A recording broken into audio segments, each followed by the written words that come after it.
Everybody found his and her seats. Wonderful. Welcome.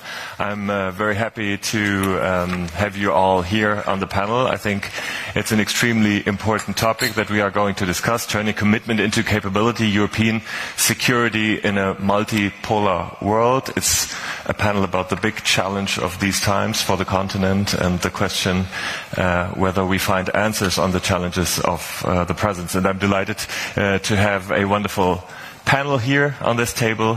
Andrius Kubilius, the Commissioner for Defense and Space, is with us here today. Welcome in the panel. Then we have Xavier Bettel, the Foreign Minister of Luxembourg, and also the Deputy Prime Minister. From the businesses, we have Armin Papperger, CEO and Chairman of Rheinmetall, Schoellhorn, CEO of Airbus Defense and Space, and Elif, Bilgi, Zapparoli, Head of International Client Strategy of Bank of America. Welcome everybody on stage.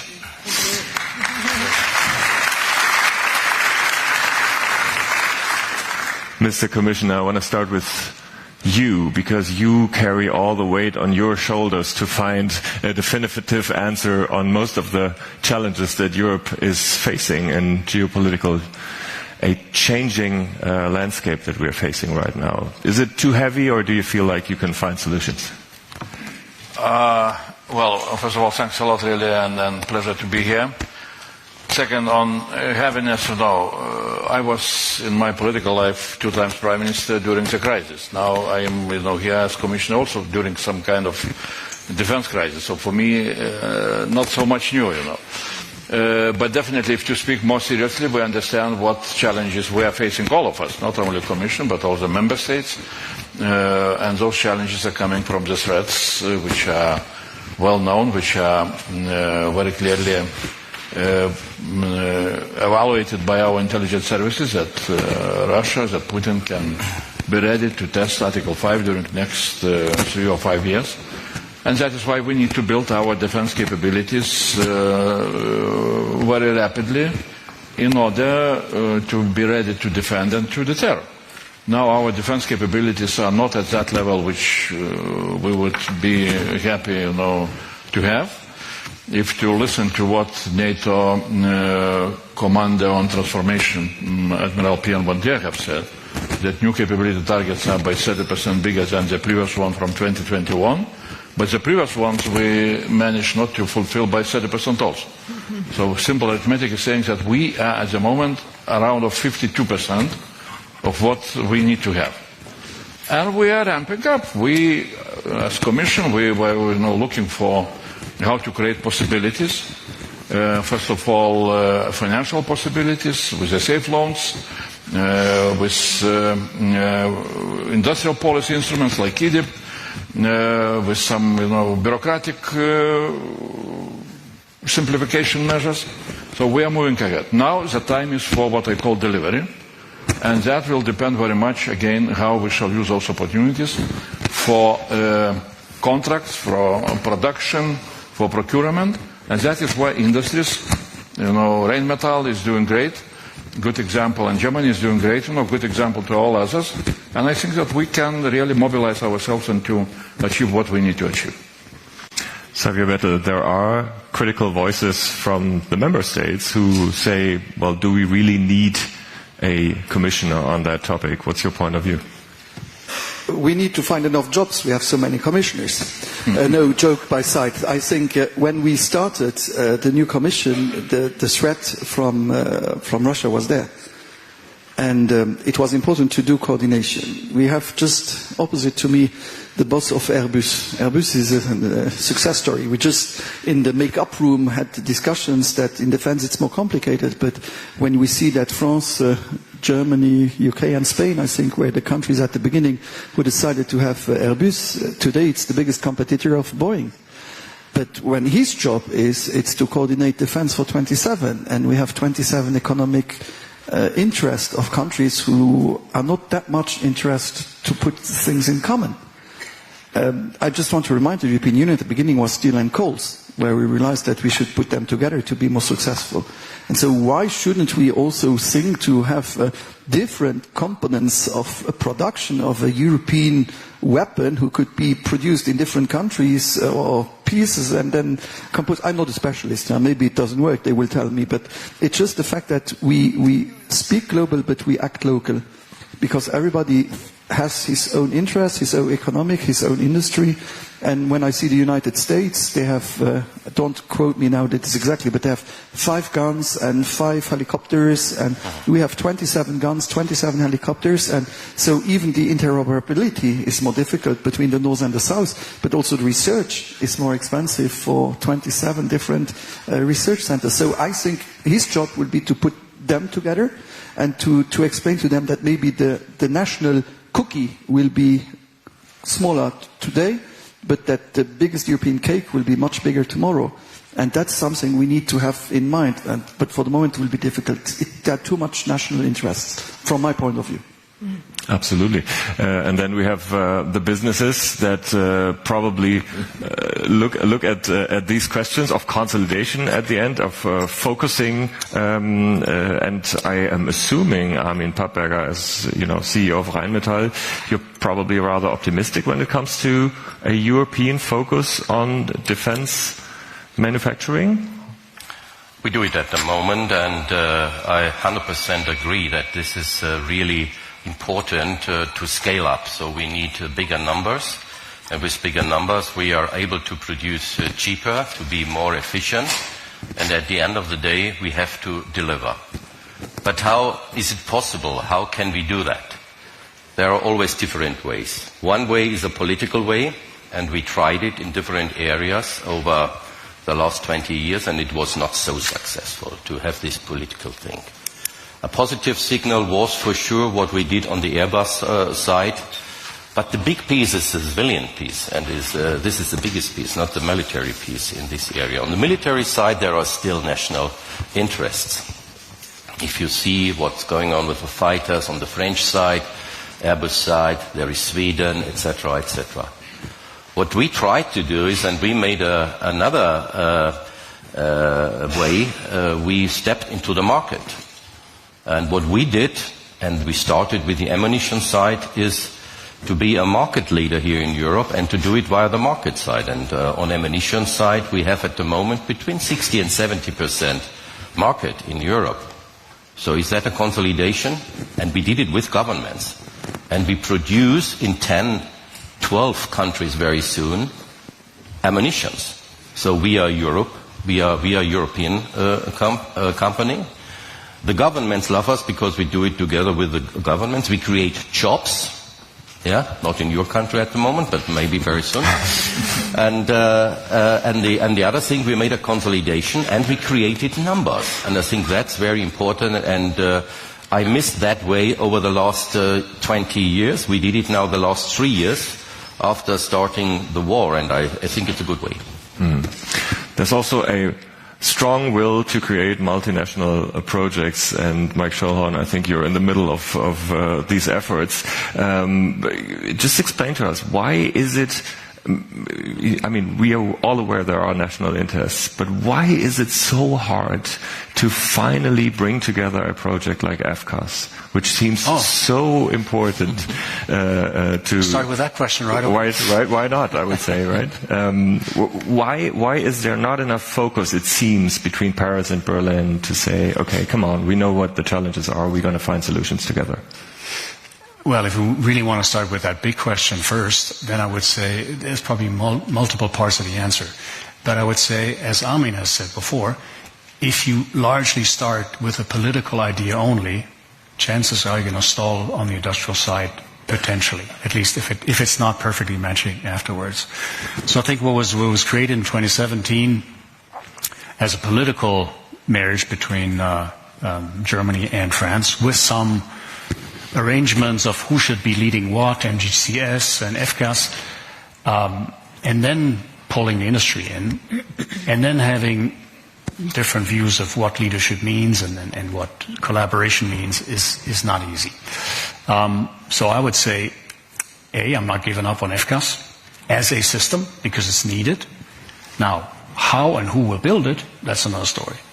And if some people say that they can do it alone, maybe they can do it alone. So, I mean, the Eurofighter and the Rafale have been the same story 30 years ago. There is a European project that's called Eurofighter. It's still very successful today. We just recently signed 20 more Eurofighters from the German government. It's 760 orders. It's the biggest European combat aircraft program ever. And France has decided to leave the club and do something for themselves. Sometimes for good reasons that rest in the operational sphere, because France has some different jobs to do with the aircraft than the rest of the countries, but many times for industrial reasons. So I think that's a bit the double-edged sword of the additional budgets right now, because now every country almost wants to create a national champion, just because there's money there. So I think sometimes scarcity can also be good in terms of driving the right behavior, and that's something that still needs to be created.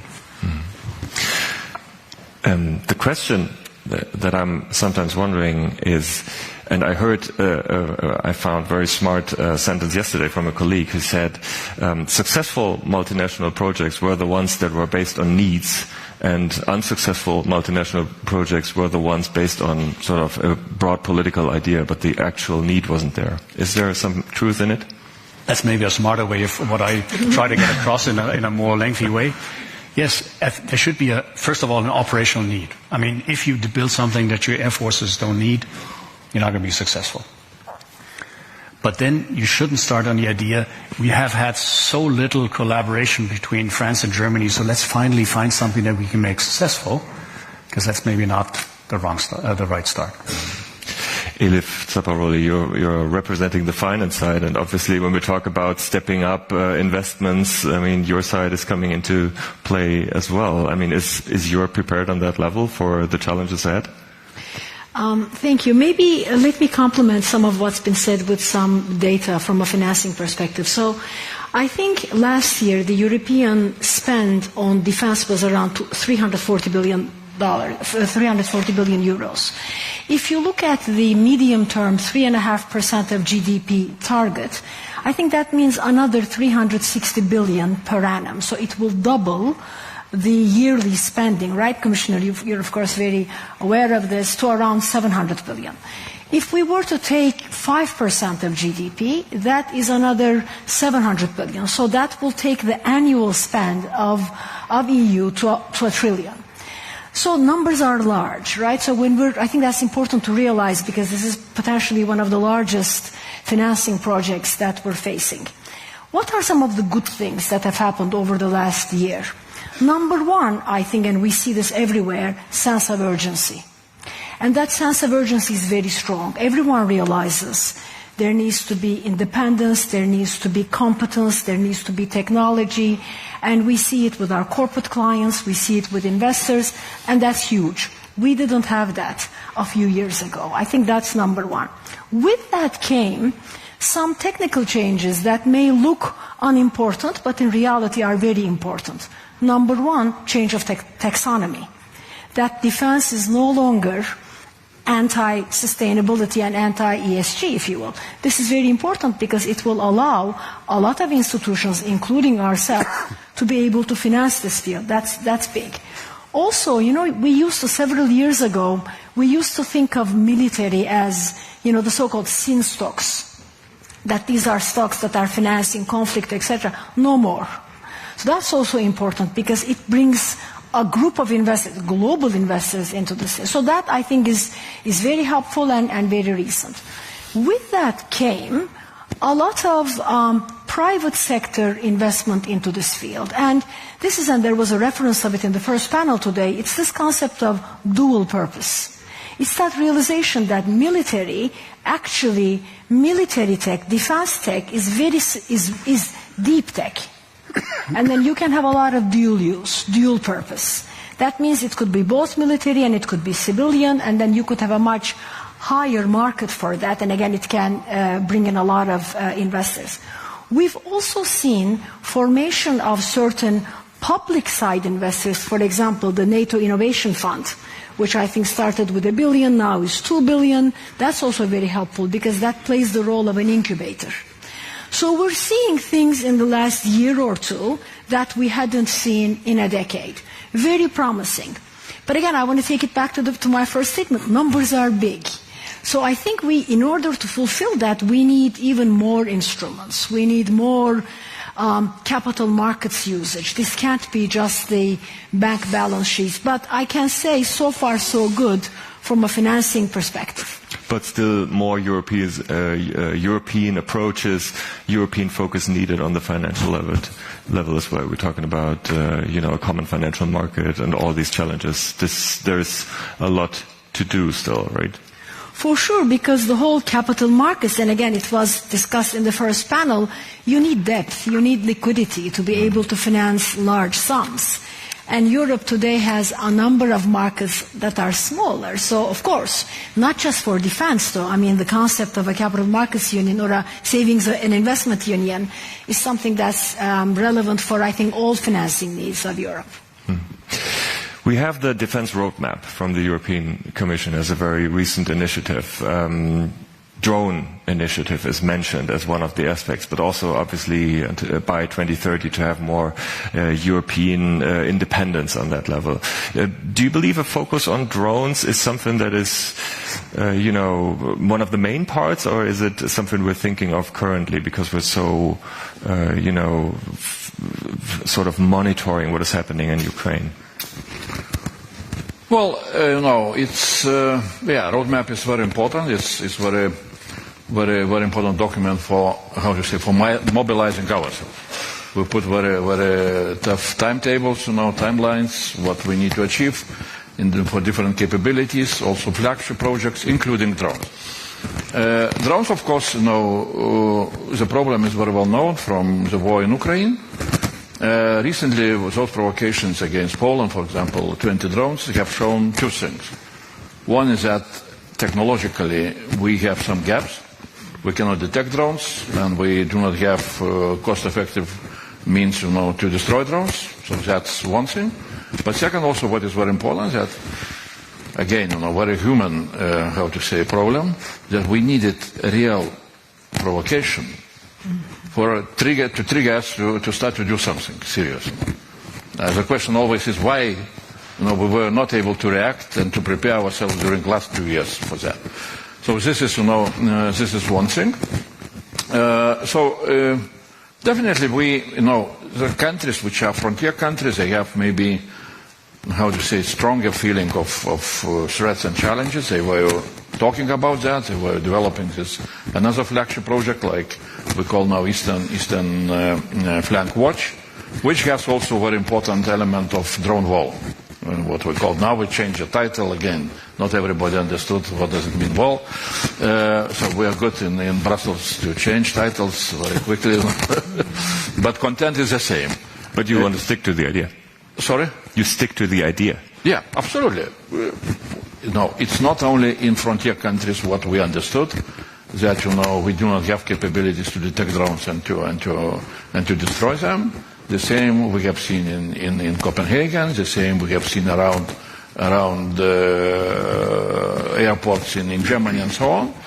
Now we can just guess what can be the next provocations. To launch drones there is no need to launch them only from Russian territory. You can launch them from shadow fleet ships, which are going along all the coast. So those are the issues which we need to resolve, and I see also possibilities really learning from Ukraine how to create the whole ecosystem, but also taking the best technologies from European companies. We can build that. That is, it's not something which requires, long time, and even in my view, that does not require, incredible amounts of money. What we saw, for example, Baltic states and Poland, we have write us a letter back in July, perhaps, on the Eastern Flank Watch with two elements, what I call ground wall and drone wall, and the evaluation of drone wall with all the detection capabilities and capabilities which are needed to destroy drones. Evaluation was for those four countries €1 billion. So it's manageable. the question, Mr. Bettel, the question is beyond financing. The question is about responsibility. If I talk with officials in the German government, I would say they are a bit defensive when it comes to giving such a challenge into the European sphere. Is it, do you think a drone wall or whatever you would call it is something that should be solved on the European level? The first thing is, with the drones, I don't want to be misunderstood, but for me it has to be clear who was responsible for what, because in Copenhagen we say that it could be also a Danish guy, it doesn't have to be a Russian guy, so I don't have all the informations needed, intelligence, to be able to say that there was that moment. But we know that for the moment, in fact there are two new ways to destabilize countries in Europe. On one hand is with drones, we see it in Ukraine, used on both sides, and the other thing is with the cyber, with all the attacks that we can have. I think it was here in Germany where your energy was not able to work. In Ireland, the hospital were not able to work because of cyber attacks. So this is something which is the reality. So we need not to speak just about drones. If we speak also, we should have cyber defense, which is working also in Europe, because we are weak on that too, and we see that the repetitive attacks paralyze even, can be airports, can be national economy. That's one thing. And the second thing is having everything more digital, we will be always more dependent, so it is also important to be strong on that point. And I remember, I was Prime Minister when we had the first Trump election, and we had the meeting in Brussels where we got countries by countries about the military expenses that we have. And I asked at that moment also that we should have, for example, cyber in the expenses, but this was refused by other countries. With the drones, we need to have common response. I think the worst thing would be to have, again, national responses. We need to have common projects, but even the idea, to have, should we have an European army? These are all topics on paper and in the discussions, but afterwards to be influent also in foreign affairs and decisions that we take. I believe that when you speak about a drone wall, every single project, if we do it together, will be cheaper, will be faster, and we should see how we can have, instead of having competition between 27, how we can have interoperability, how it is difficult, interoperability, you know what I mean? Almost. Yeah, almost. Interoperability, done. This and also the research will be cheaper and will be more efficient. So I believe that we should have everything in mind. And you spoke about the figures. This is terrible to say. If I started politics 26 years ago, if I would have imagined once that I would defend the fact that we have to raise the budget to 5%, I would never have said I would say that. But the situation is that now there is so much unpredictability. So much unpredictability that, in fact, dissuasion is a part of the defense. And I'm so sorry. And you will see populists, mostly left-wing parties, will tell you that this is terrible because we don't invest in hospitals, we don't invest in houses, because we invest in defense and etc. And it's the same that right-wing populists who will tell you that when we invest in infrastructure, it's bad because we should invest in defense. So it is difficult nowadays to do politics against the populists where you have to make choices. And you will see that populists will in the next months, and they have already success, also in this country, when I see this, how do you call it, the polls. And this is a nightmare. Believe me, they will tell to the public, imagine, we will come to so many billions, and we don't have new hospitals, we don't have new schools, we have to cut your pensions, but we invest in defense. And this is where we have to understand to people that we lived since Second World War on the legacy of peace, of security with the United States, but today unpredictability is the new thing, and not security and reliance. So it's difficult. But then is there an EU answer on the challenges or not? I mean, we have to. Yeah. Is it realistic? I mean, now when you have for the moment, no, because but is it getting more realistic? you're mentioning the populist, the rise of the populist parties. Now you can send, a prime minister out of the room and have a coffee if you want to have an important decision in Brussels. That's today. Tomorrow will be 2. The day after it will be 3. Afterwards, that's why I'm asking. More outside the room than inside the room. That's why I'm asking. So is there an EU answer realistically, or is it just something that we discuss here on this panel and there is none in fact? No, but that's his job to answer. But the fact is, I have a perspective. It's an easy question, so you will get it. But I hope we will. We need a wake-up call. Yeah. But the fact is, believe me, the next months and years will be difficult because populists will win by telling to people why do they do that choice. And I'm a convinced pacifist who thought why should we have defense, why should we have the army, why should we have militaries and etc. But I see the result. I see what's happening. I've been to Ukraine, I've been to other countries, and I was one of the very few leaders to speak with Putin every week and Zelensky at the beginning of the war when I was Prime Minister. And I realized that peace was not reachable, and this was difficult. But also the mind settings in Europe is difficult. I know that I was Prime Minister of not the biggest country in the European Union as Prime Minister of Luxembourg. But I got critics from other European countries who I think I was to discuss and to negotiate. I think this is also a problem of mentality that at the end of the day we will need to be around the table and we need to find negotiations to find peace. But for the moment we need strength, but not only in Europe, but also in Ukraine. If we start negotiations with weak Ukraine, this is not possible. We need a strong Ukraine. So this concept of coordination and cooperation and is there an EU solution, of course, is very relevant from a financing perspective. And what we find is, of course, there is a level of conversation at the council level, commission level, individual governments level, which is a political conversation. But when we talk to companies, private sector, we actually find a much more open approach. So what we find is if there were more conversations at the company level, because the companies do want the scale, companies do want the cooperation. So we actually think maybe an approach to this EU is not trying to see whether there is going to be a top-down, political construct, but much more from a company level, because every single company we talk to wants cooperation. They believe in EU. They believe that scale matters. They believe that it shouldn't be invented here, right? So maybe the answer is a little bit more of the private sector. That's it. That's something for you, right? I mean, we leave Macron and Merz out of the room and Ursula von der Leyen. Okay, she's coming another day, but you decide. Okay, I think that's part of the answer. I think, in fact, companies want to collaborate. They want the market to be big. They want the numbers to be big. Otherwise, it doesn't pay off to scale.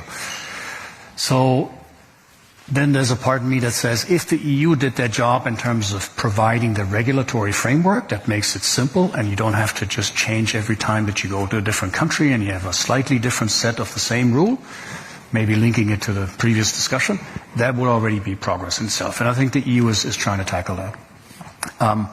When EU, and I think you've been always very clear in terms of the EU will not replace NATO, but there have been some discussions where some European politicians sounded like they're the new NATO and they want to replace the capability thing and all that. That's not what the EU should do.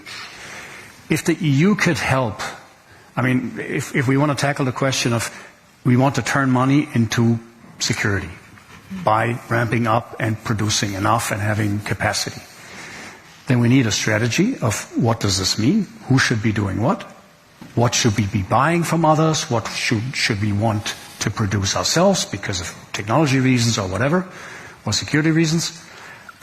What's the demand signal, which should be consolidated to a degree with the EU. What's the supply? I think that's where the EU has to help. If I think of rare earths, if I think of critical raw materials, that's where we need EU help. And it can be a bottleneck in a few months to come for certain industries, for certain parts. And then the rest you ask industry. Come up with a concept.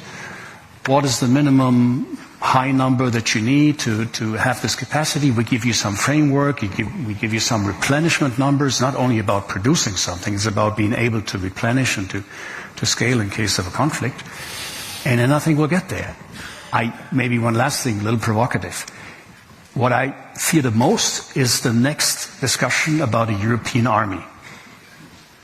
It's the typical intellectualization of every problem that we have in Europe that doesn't want to tackle and make a step forward, but take it to the next intellectual level, knowing that at that level we need another 1 year's discussion before we have to make a move. Sorry, that's not in your direction, but that's a bit what I fear. Let's get practical. Just if I can react, why I say that? It's for the moment Europe. Where are we, for example, conflict, Israel and Palestine? Where was Europe?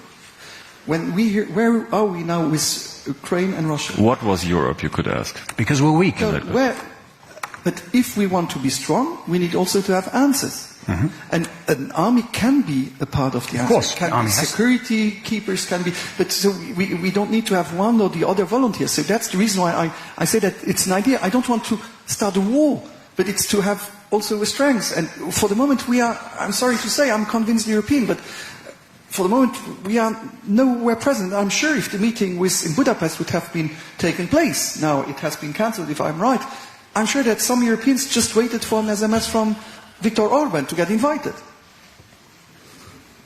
I think we're great with analysis of the problems, but what's the solution for that? I mean, you say where was? Yeah, no, but I mean, we can't only analyze the problems. We need to suggest something, right? Yes, that's like always. You ask questions, and we have to find solutions. The fact is, for the moment, that we have problems. I'm now Minister of Foreign Affairs, but before always, and I know that my team will kill me. But for example, in Foreign Affairs, why are we so weak? Because we need unanimity. We should have also qualified majorities for Foreign Affairs. Why are we not able to say this is not okay? But we should also try to not to teach what should be the position in the world. When I see what's happening in Hungary or in Slovakia also, where even the rules, which is the backbone and the values of the European Union, are mistreated. So we have all rules of a perfect world, honeymoon's rules, but we see that we have nearly procedure of divorces. We saw it with the Brexit already, that it's not working. And now with Article 7, when one country is not respecting, we need unanimity 26 who agrees that he's not respecting. And you always find a brother in crime. And I mean, Papperger is sitting there. That was a good answer. No, it was good. I just want to talk to you. I don't think it was an answer. I don't think it was an advocating statement for a European solution. It was still an analysis of a problem. And what I want to say is, I mean, Papperger is silently listening to that and thinking, yeah, that's why I choose the national approach, right? No. We absolutely make not the national approach. What we are doing is, and I agree 100% what you said. First of all, we analyze as a company the demand. So we go to the different countries because we cannot go to Europe because Europe at the moment has not 100% overview about what the countries need. This is number one. The second point is we discuss with NATO. This is the second point, because the NATO demand is a very important thing, and we discussed before that I think the European Union and NATO should discuss more together also to be aligned in that area. So if we have the demand, I never waited to have a European decision, because at the end of the day I get the decision from the governments. From the local governments, if it is Germany, if it is Luxembourg, if it whoever, yeah. And if we know that, then we make our investment programs. And then I agree again, don't wait to get money in different areas, be an entrepreneur, and we invested billions, yeah, on our own. Yes, because if you are an entrepreneur, you have to invest also your money if the demand is there, and if you get the contracts. And sometimes you have to invest before you have the contracts. And this is exactly what we did. And now this is the reason that over the last 2-3 years we had a growth rate of 50% per year. And the reason is because we are ready. We made 9 billion investments. Most of the investments we made without contracts. Contracts came later because we know that the demand is there. What is now the role, let me say, that we have, and we discussed it, and with Ursula von der Leyen I discussed a lot about that things, and she says, okay, go ahead in that way, because it's much faster than if I get some information from the European Union. It's not the role of European Union to do that job. It's our bloody job to do that. So how can we sort it out now? It's not a national thing, and as I said, we are producing in more than 20 countries in Europe. Yeah, maybe nobody's aware about that, but I build up factories in Europe. We are a European company, we are a global company. We also invest in the United States and in other areas. And that's the key. If you say what Mike says before, if you wait that the government is giving you a direction, makes a decision to say, yes, go with that fighter, go with that tank. Main ground combat system, for me the best thing. The German-French solution. We started 7 years ago. In that 7 years, and that's a very simple thing, and there are 4 companies, 4 huge companies inside, and in that 7 years we got 25 million euro to develop something. Come on. I take 600 million per year only as Rheinmetall for R&D, and we get 25. Can you see how serious we are? We speak a lot about Europe and how fast we want to be and whatever. That is not serious to be in this. Also in this German-French relationship, it's not serious. So I believe in your way to have that the industry is investing, that the industry takes the demand of the governments, and that we have to deliver. That's our real job. And we have a situation, and I also agree with you that at the moment there are a lot of populists coming up and said, okay, why do we that? What should happen more? Every day people die in Ukraine. What should happen more? Do you think, I don't believe that our population is so stupid that they do not understand that we really have war in Europe. And that there could be another conflict that is coming up. So we have to invest, because we invested the last 30 years. Not enough. Absolutely not enough. So we have a solution. We do it. Mike is on the way to do it with his defense point. But you need also, and that's maybe a little bit a problem, we have a lot of small companies. And these small companies are not able to invest that billions. So what we have to do, we have to create a network, and this is now the supply chain, that the smaller boys can grow with the big boys, and then we create a good network. What is actually happening? This is what is happening, what we see in the last years, and which is obviously an answer. How much weight do you think is on Germany? I mean, Germany has more fiscal potential than other countries in Europe. 500 billion plan. Is this? I think Germany has come from a laggard, always been the last, always been sort of behind the curve in defense spending and in export control and all these things that have to do with defense, and has now really gotten serious, I think. So we Germans are good at looking at the half glass empty, but in this case I would say it's also half full. Germany has really changed mind at the political level, and all the maybe question marks that were still present in industry after the Sondervermögen, or is this just a flash in the pan, and does it work, and how do they do long-term planning when in 3 years it goes back to the old low state? It's all getting resolved. So, honestly, at least for big companies, there's no reason not to believe and not to invest. I think Germany, to your question, has to be a locomotive, but should not be a locomotive that loses all the wagons behind it. And there's maybe sometimes a risk of that. I think there's a renewed spirit of, we can do it, we do this, we do that. I think that's good, but I think Germany should always actively reach out and at least offer to collaborate and then to find common solutions without creating too much complexity. Last thing on what Armin said on the supply chain. This is why I think we need a few capable, what we call in German, system houses, primes, that overcome the fragmentation, but that foster a lively ecosystem of many small companies and startups and everything else. We need the multitude sort of spread all over, but we don't need the multitude at the top of the system house, because then we'll start to dilute across expensive and complex platforms, which is unaffordable in the end.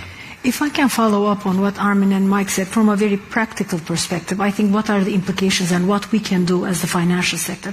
I think we need to create and add more tools so that you can finance, because Rheinmetall and Airbus can finance, right? You've got the equity markets available to you, debt markets, etc. But the real point is that venture ecosystem, right? And that one is where the lack of depth of the European financial markets come in. In Europe, a lot of the financing is off of bank balance sheets. And of course, you've got risk considerations and others. It's not the best and only tool for the younger companies that don't have even revenue. I mean, forget about cash flow. They don't even have revenues, right? This is where I think Europe has to be, to your question of EU, a bit more, again, realistic from what's possible.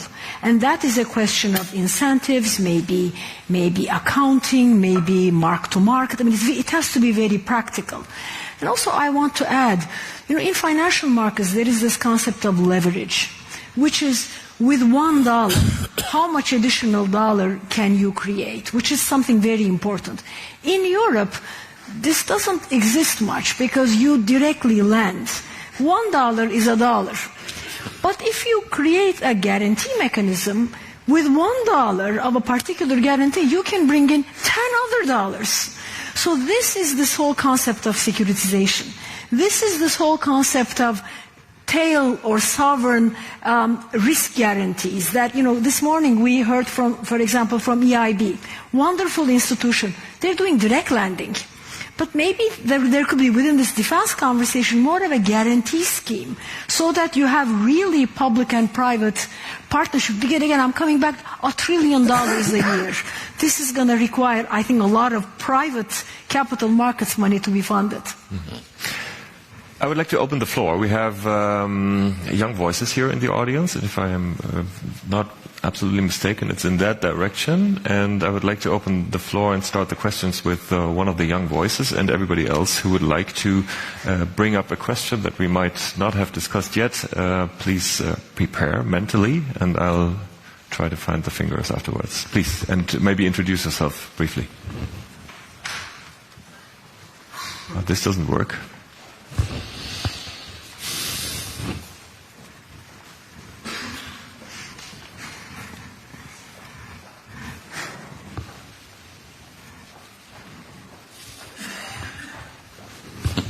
Okay, while we're fixing the microphone, I'm going to...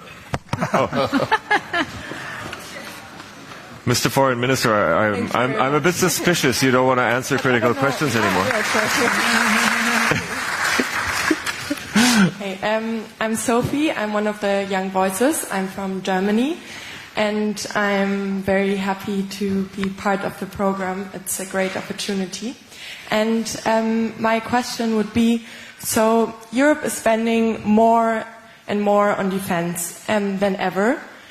But if that doesn't translate into readiness and into speed, which is the case right now, what happens when we actually have to stand on our own, especially if Washington's support turns out to be different than from Article 5? Thank you.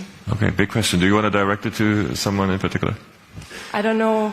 I think to the CEO of Rheinmetall, or to the European Commission. I don't know who feels more responsible. That's the so maybe the one whole panel. Maybe some facts. We started immediately after the invasion, and the demand that we had on defense was a very small one. And I give you some figures. It's always an example because it's very transparent. On the ammunition side, we needed 50 to 70,000 per year for Europe. Now we produce this year 750,000, grow up to 1.5 million rounds only on artillery. So are we able to grow very strong? Yes, we are able to do it. If we analyze really good what the demand is, we are able also to grow strong. We are able to build up factories in 1 year. It's an unbelievable thing because everybody thought that in Germany it is impossible because you need more than 1 year usually to get the permission, but we are ready after 1 year. Because we started, let me say, under national security. And this was the point that we said we have to do it. We have in between, in some areas, higher capacities than the United States of America.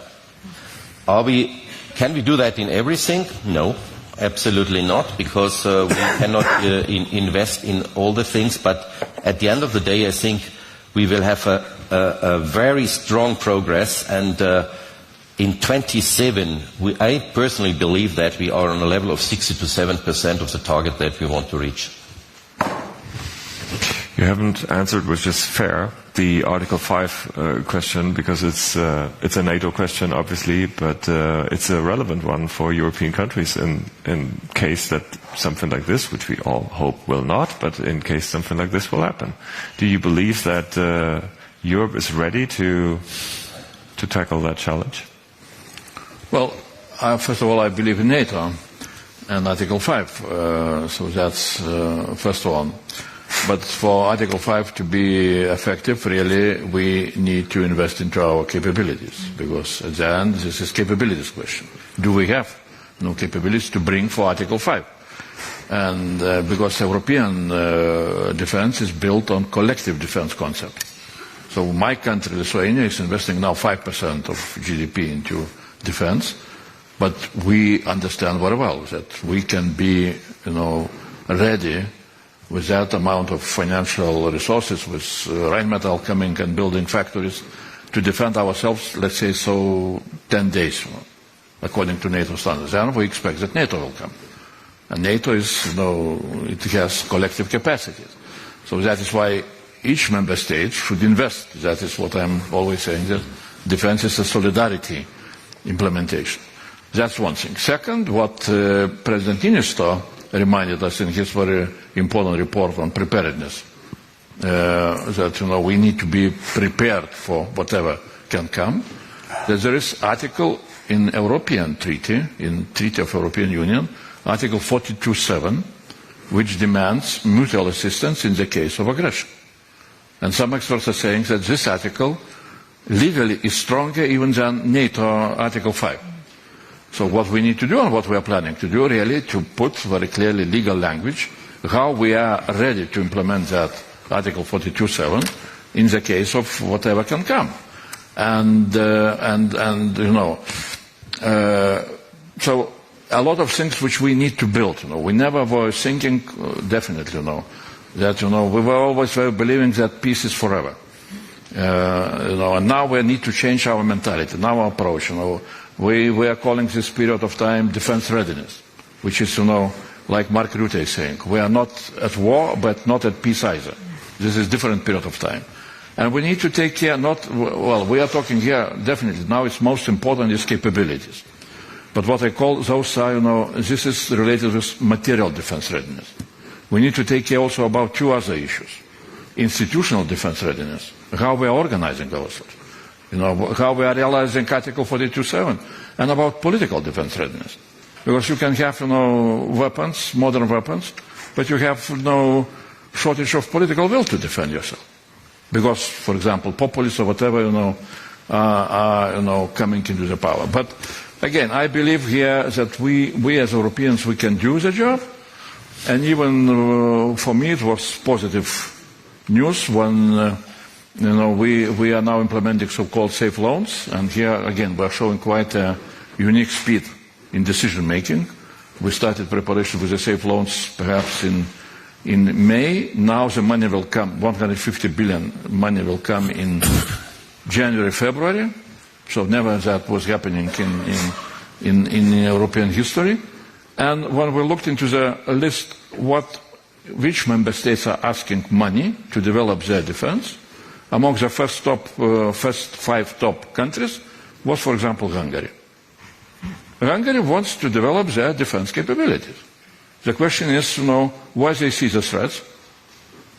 And all Europeans will understand that the threats now are coming from from Russian side, from Putin.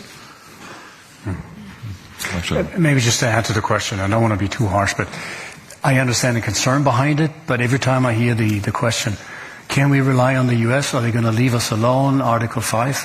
I get a bit upset, I have to say, because, as you said, NATO is a principle of collective defense. It's built on solidarity. Let's be honest to ourselves as the Europeans, who was not showing solidarity for the longest time? It was the Europeans. Always relying the Americans will bail us out. And that has, I think, created sort of doubts on the American side in terms of we're getting tired of bailing these guys out. Now, as of recently, we're making the money available, and I think we can now argue what percentage points of the 5 or the 3.5 plus 1.5 would not have come without Trump not kicking us all in the butt. We can speculate. Maybe it would have been less. Okay, now we're growing up to be really capable of showing our part of solidarity. And I think there's a self-fulfilling aspect in always doubting Article 5 and NATO. We shouldn't do that. We should be very happy that we have NATO, and the Americans have so far not let us alone. Now, the way how we should maybe approach the question is, but maybe the Americans will be busy elsewhere. Because if we have a conflict, it's not unlikely they're going to be fighting in the Pacific, and there will be something that will tie us up, so we can't be fighting together, and they can't support us, and we can't support them. So we should definitely ramp up our capabilities to be able to defend us alone. Hopefully, as long as possible, with American support and NATO. But to take that, and you were not saying that, so I'm not criticizing you, but to take that simple position, it's always the Americans that leave us alone, is a bit of a childish attitude. Mm-hmm. Do we have more questions from the young voices? There's one. Do we have a functioning microphone? Good afternoon. My name is Alexander from Belgium. First of all, thank you for your time and addressing this very important discussion. So we talked about the different way how Russia is currently testing or attacking European sovereignty, both in some very obvious ways, like with drone warfare or even fighter jets, but also in some less obvious way, like cyber warfare, for example. So some would argue that Europe actually is already at war with Russia, some hybrid war perhaps. And I'm personally feeling that Europe is always pushing back its red lines, its boundaries. So my question for you would be, where would you draw the line between provocation and straight-out aggression? Thank you. That's one for you. Oh, I will try. The thing is, the worst answer to provocation is provocation. And believe me, when in Denmark, in Copenhagen, they had these drones, the first message was, we have to react, without knowing exactly what happened. And so I really believe that there is a lot of they want to see how far they can go. That's a fact. That's a fact. We cannot accept everything, but we should not overreact sometimes. We should stay, I don't want to say cool, but we a cold head, we say, kalter Kopf. We should not be surexcited. For example, now I give you, I'm sorry to be that outspoken, but when there was a maneuver now organized by the Russians, and you know that India participated, some of the colleagues said, you see, India will attack Europe. I said, for me, we do also, and today I just come back from a panel that we had about multipolar world or multilateralism. For the moment, I have sometimes the feeling in European meetings we are thinking about who will be the new enemy instead of looking who could be the new partner. And I believe that this conclusion from some of the ministers who said now India will attack Europe is where we should not see that like that. We should sometimes not overreact, because I think they wait for overreact to I remember when I had the talks with President Putin at the beginning, he told me on the phone, you know, Xavier, Ukraine is preparing biological weapons against Russia. I told him, Vladimir, if you try to explain me that you want to justify something afterwards without having information about what is happening in Ukraine, I know you. He said, I have intelligence. I tell you, I have also from the UN. We watched what's happening in Ukraine, and I sent him the documents. After 2014, you're talking about what year was that? It was just after the war started in Ukraine. At the beginning, but then Bucha happened, and then it was very. I told you before. Some of my colleagues blamed me because they said, "Who do you think you are? You are." That's resume. Everybody can understand how they want. But they said Luxembourg, but this is the fact for me. The problem is we speak too often about each other without speaking to each other. And then at the end, I told him, don't try to justify things that you will justify afterwards. I never got the documents from Russian intelligence that Ukraine was preparing something. But sometimes there is a provocation where the answer is a provocation, and I would really recommend to stay cool, but not to accept everything. When there is a breach of airspaces, when we had it in Poland, when we had it in Romania, when in other countries, we need to react. We need to answer. But we should... I don't want to be the one who would take the wrong decision, to be very honest. And you can choose your friend, you can't choose your neighbor. Russia would stay neighbor of Europe. And so I hope that, and I don't know who will be after Putin. I don't want to be misunderstood that I want to talk and everything. But at the end of the day, we will have to have someone who will be able to have talks between Ukraine and Russia. For that, as I told you before, we need a strong Ukraine. And I'm sorry to say that all the meetings that we had, even the talks in Turkey and everywhere, Europe was absent. And I wish that Europe would be the one who takes the initiative with leaders, but then the question, is it Ursula, is it Kaya, is it Pedro, is it Emmanuel, maybe the local from here, Mr. Merz, that's the problem. That's the problem. I'm going to take a few questions from the audience. This was the first I saw. I'm going to go block by block. Please, and introduce yourself briefly, if we have a microphone here.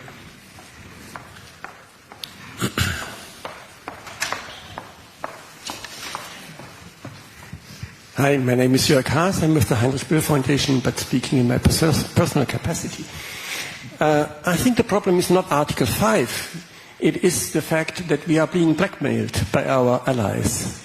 You have seen this at the summit in Scotland, where there was a clear, if we were able to defend ourselves, we wouldn't have had the result we had in Scotland between Ursula von der Leyen and Donald Trump. And we see this also now at the IMO meeting, where countries have been blackmailed to death just to block a treaty on maritime fuels. So if we want to make our own decisions, we have to be able to take our own decisions. So I congratulate Michael Schoellhorn for that clear statement.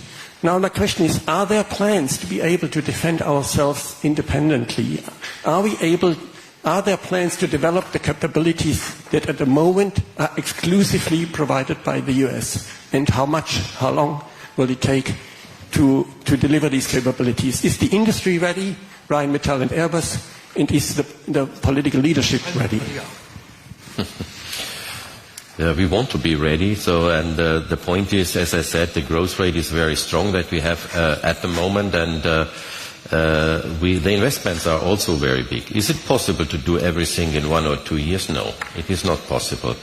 It is impossible if you sleep 30, 40 years, and we slept in this area because we thought we must not invest into our national securities and our European securities. We need a little bit longer time.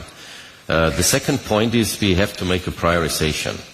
And this is exactly what the industry at the moment is in discussion with the governments. What is your highest priority? Where we have to invest? What is number 2 and what is number 3? This is exactly what we are doing. And if you see what the German CHOT is giving us a very clear task, and I'm not sure if this is right, that Russia is ready in 2029. Maybe they are ready earlier. If they are not stupid, they are ready earlier in this area. They are not waiting that we are ready. But we do our job at the moment as good as possible. And I think it's not only Rheinmetall, it's the whole industry in Europe that I see. It's the French industry, the Italian industry, it's the German industry, the big players. And also the smaller ones, also the small countries are really inside. A lot of cooperations we do also with smaller countries. Is it possible that we grow that small companies in 2 years to big? No, it is not possible. They have to grow slowly. And one of the things is also, again, the financing. And it is not so easy if you speak with an owner of a company who has a company who makes 40, 50 million. And if I give him a contract and I say you can grow and you can very soon make 150 million. First of all, he is looking to you and said, How is that possible? It never worked over the last 30, 40 years. How is that possible? I give you a contract about that, and I am not able to finance it. So what we are doing is we give at the moment banks, but also private equity guys, our list of our supply chain to say, okay, if we cannot help them, sometimes we help them and give them money. Sometimes the banks can help them and said, okay, if you have the contract of Airbus, of Rheinmetall, of Leonardo, of Thales, or whatever in Europe, you get a credit from our side and you can grow. And this is exactly, again, governments, nothing has to do with that. The industry have to sort it out. If the government wants to do it, believe me, it's very complicated, and we are not very fast if we do it, because bureaucracy is too much in that areas. I believe that we are in 2-3 years much, much more ready than we were 2 years ago. If it is, it will not be 100%, and I believe like Mike in the transatlantic relationship. Why? Yes, because I'm 100% on his side. The Americans really protected us over 20 years, and they always were very silent, about that. And we, especially here in Germany, we were very happy. And yesterday I had a discussion about that. We are sitting down and said, okay, wow, that's great. We have to invest only 0.8, 1%, 1.2% of defense. Let the Americans invest 3-4% in this area. And at the end of the day, the farmer of Tennessee has to pay the bills for us about that. That's unfair. And I understand the Americans 100% that we have to sit down and we have to sort that out as Europeans. And we will, I'm sure about that. Just to add a few words, I agree absolutely. From the very beginning, I was always repeating that we as Europeans, we need to see two challenges. One is, threat of Russia, of Putin, and another one is that Americans, perhaps, like you have said, Michael, will have another job to do. And they will shift more and more towards Indo-Pacific, and it's not because they do not love us anymore, but simply because of geopolitical changes. And that is why, really, they are asking in a very rational way, can you Europeans take care about European security on your shoulders? And that is what we need to do. And to do that, it would be good to have some kind of very practical agreements with the United States, if they are shifting their resources, that we are able to replace. So it will take time, it will take financial investments, but that is what we need to do. And that is why, for example, Commission President always now speaks about independence of Europe. And not because, we were blackmailed or not blackmailed, I don't agree with that. Really, it was tough negotiations. The decision which was made on those tariffs from EU side was not bad. So, but in general, why we need to build our capabilities is really because we need to become independent, since we need to take responsibility on our defense on our shoulders. And that is coming because of geopolitical changes. We need to have some kind of clear division of labor. We're taking care about Europe, with American presence as much as they can give us, maybe with nuclear umbrella and so on. But, everything else we need to develop. And definitely, first of all, we need to look into those areas where, for time being, we are really very heavily dependent on American services, what is called, strategic enablers, space. Then, heavy airlift, air refueling, AVAC systems and so on. That is what we need to build our own capabilities, and in some cases, we're doing that. Yeah. Maybe just a quick addition to that, because you mentioned space, and I think I would have mentioned the same to your question. Where areas where we're not immediately able to replace the Americans, you mentioned nuclear, that's a whole other subject. But then in space, Europe has been sleeping extremely deep when it came to military space. Space was always research, we search for whatever life on Jupiter and everything else, which is good, don't get me wrong. It's, by the way, sometimes a nice business, but what we have not been realistic about is what's happening in space as a warfare domain, which is, by the way, coming back to what industry does and not waiting for countries. That's why this morning we announced the merger of the Thales, Leonardo, and our space activities, because we want to create that scale and that capability so that we have the potential to do what countries will be asking us to do, or in a dual-use sense, what a new constellation will be or whatever. I'm going to take one question from that blog, if there is one. Yes, please, sir. Please introduce yourself briefly and let us know who you direct the question to.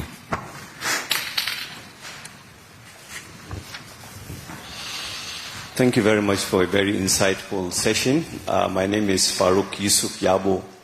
I'm the Permanent Secretary at the Federal Ministry of Solid Minerals in Nigeria. I also doubles as the co-chair of Green Guarantee Group alongside Henrik Rollers. Now, first a comment. I want to remind us that as Europe is thinking, virtually every other person is thinking. The strategic interests of Europe, which could be climate issues, immigration issues, value chain supplies of solid minerals, could all be supported heavily with the right partnerships. So, I wanted to ask the finance person on the team did mention about guarantees. How can Europe, or how is Europe open to partnerships with emerging markets and developing economies, particularly in Africa, in their ability to scale financing such that rare earth metals, energy transition metals, immigration-related issues, sustainable infrastructure that could address some of those long-term strategic policies of Europe could easily be supported from the other side. So how is it possible for Europe to partner, in particular in providing guarantees that could allow for accelerated leveraging on expansion? I wanted to hear the perspective of the leaders on the panel. Thank you. Elif Zapparoli, please. Yes, thank you. So there is a mechanism that currently has been used for many, many decades for a lot of investments. That's called export credit agency concept, right? When and UK is very big in this one, Germany is very big, because the whole idea is when you're trying to facilitate and when you're trying to finance something that may have a high sovereign risk or project completion risk, etc., can you provide that fundamental guarantee so that it becomes very easy to finance? We believe, and this interestingly, this was also our belief in the whole sustainability and transition financing conversation. The way these things could be facilitated is via like an ECA type situation where there is some kind of a sovereign guarantee, whether it's an African nation or, for example, in Armin's example, why is what he's talking about, meaning Rheinmetall has a contract with a supplier and then that contract is used as a guarantee to finance. Why is that a very clever thing? Because all of a sudden, from a financer's perspective, it's no longer the credit risk of the supplier, it's the credit risk of the contract, right? So it's that format that actually as Bank of America we are active there, that should just grow. I mean, ECA globally finances maybe 250 billion. That should grow.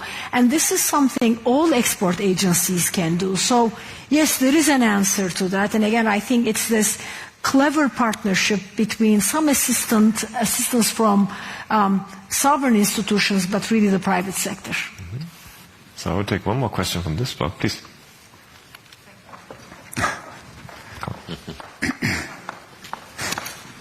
No.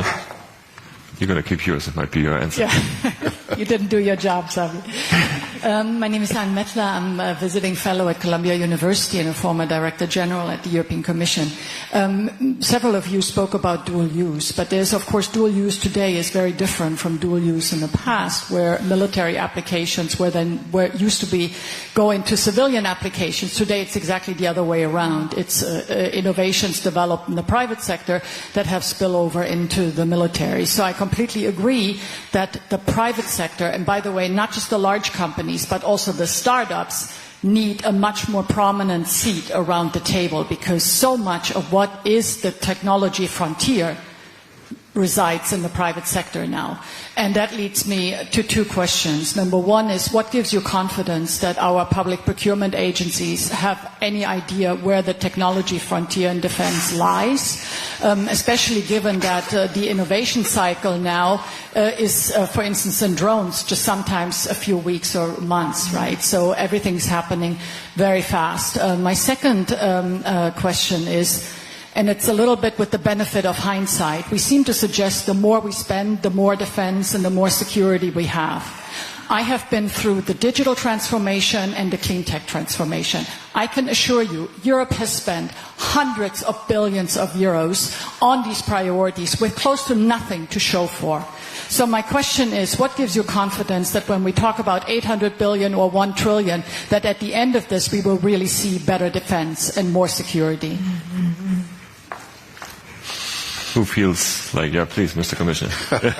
No, I can answer in a paradox way. Are you sure that without our spending on defense we shall be more secure? Perhaps not. So, let's be realistic. Definitely we need to spend more. Definitely we need to spend, on legacy products, but also we need to be very, very vigilant and ambitious looking into new technologies. Very soon, on 19th of November, we are presenting communication on transformation of defense industry with specific, attitude towards quantum and artificial intelligence technologies. Those things which are really very crucial for us, looking into the future and into what we need to also to see how the modern warfare is changing. And that is why, for at least as I see the situation, for us it's very important really to learn a lot from Ukraine. And I see now the change in our attitude, that till now we were speaking and we are doing a lot helping Ukraine, and we shall do even more, but also we need to start to speak how Ukraine can help us.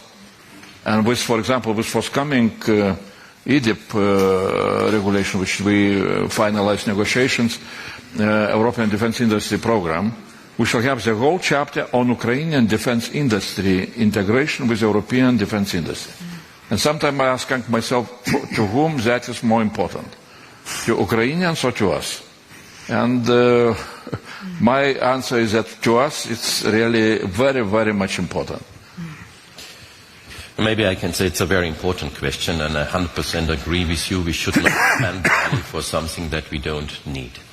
So what we are doing and what the governments are doing at the moment, and this is the best example, and what the Commissioner said is absolutely right. We have weekly a discussion with the Ukrainians, what they need, what is their demand.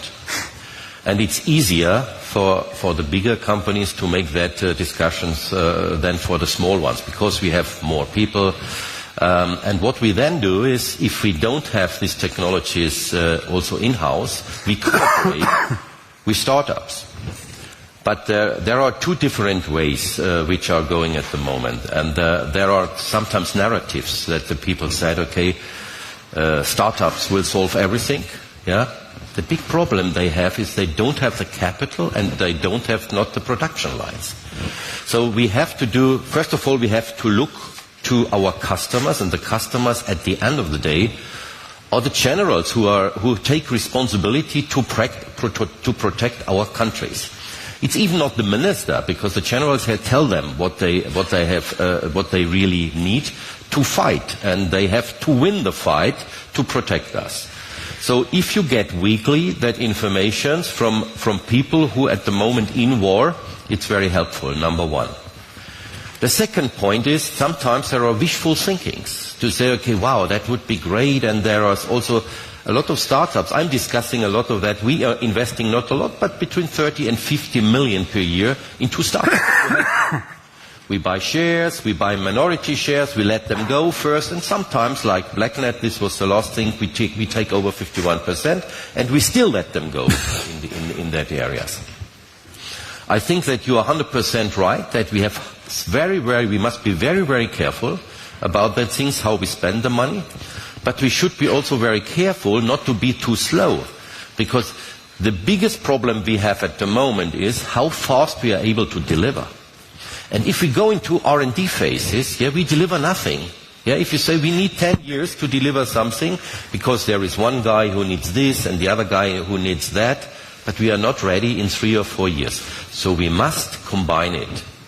New technologies and scaling up deliveries. And if we do this right, and this is a very, very clear thing that where we need the discussions, industry and governments a lot, and I think we are on a good way at the moment.